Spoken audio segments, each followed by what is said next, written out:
শহীদ আল্লামা দেলাওয়ার হোসাইন সাইদি রহমতুল্লাহ আলাইহি। কেউ যদি বলেন মারা গেছে, না, উনি মারা যায়নি, ওনাকে মেরে ফেলা হয়েছে। 3টা বছরের ভেতরে আমার সাথে একদিন দেখা হয়েছিল জেলখানায়। উনি 1 নম্বরে, আমি 4 নম্বরে।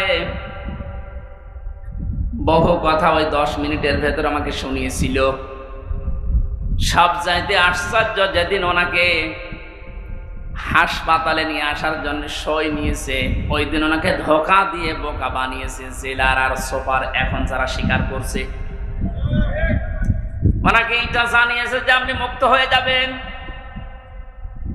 এদেশের নির্বাহী আদেশে যিনি দায়িত্বে আছেন, ওই সময় ছিলেন, তিনি নির্বাহী আদেশ দিয়ে আপনাকে মুক্ত করে দেবে। আপনি মুক্ত বাতাসে আবার কোরআনের কথা বলতে পারবেন। এ কথা বলার পরে সই নিয়ে ওখান থেকে বের করে প্রথমে গাজীপুরে নিয়ে যায়, ওই জায়গা থেকে নিয়ে যায় মেডিকেলে। ওখানে যাবার পর গাড়ি থেকে নামার সময় যে হাসিটা দেখেছিলেন আপনারা, আমরা তো জানি না, পরের দিন শুনলাম মারা গেছে। এখন ভিডিওতে দেখতে পাচ্ছি যে হাসিটা উনি দিয়েছিলেন, ওনার বিশ্বাস ছিল আমি আবার মুক্ত জীবনে কোরআনের কথা বলতে পারবো। কিন্তু ষড়যন্ত্র করে ওপরের নির্দেশে, বিশেষ করে এই ডাক্তার নামে কলঙ্ক। আল্লাহর পরে মানুষ যদি কাউকে বিশ্বাস করে থাকে, সেটার নাম ডাক্তার। আর এই কোলাঙ্গার ডাক্তার মোস্তফা জামান, এখন আরো 2 জন আছে, এরা ভেতরে নিয়ে ইনজেকশন পুশ করে লোকটাকে দুনিয়া থেকে শহীদ করে দিল। অনেক যদি অসুস্থ হবে, আপনি বাস্তবতায় টের পান না। কোন মানুষকে ওইভাবে অসুস্থ অবস্থায় হাসতে কোনোদিন আপনি দেখেছেন?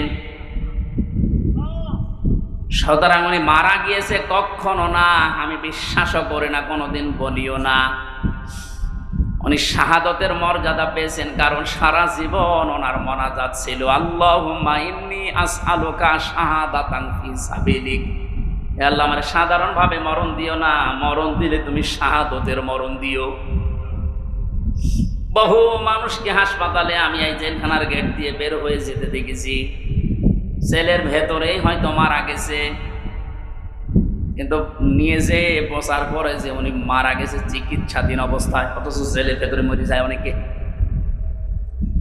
এই জন্য আমার প্রতিদিনের তাহাজ্জুদের নামাজের দোয়া এইটাই ছিল, আল্লাহ তুমি আমাকে এইভাবে সাধারণ মরণ দিও না। আল্লাহুম্মা ইন্নী আসআলুকা শাহাদাতান ফি সাবিলিক ওয়াজআল মাউতি ফি বালাদি রাসূলিক।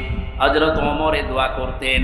এই প্রথম টোকা আমি মাঝে মাঝেই বলেছি, আল্লাহ তুমি যদি মরণ আমাকে দাও, তো শাহাদতের মরণ দিও। কোরআনের পাখির সারা জীবনের মোনাজাত ছিল এইটা, আল্লাহ তুমি আমাকে শাহাদতের মরণ দিও। এই জন্য উনি শাহাদতই পেয়েছে।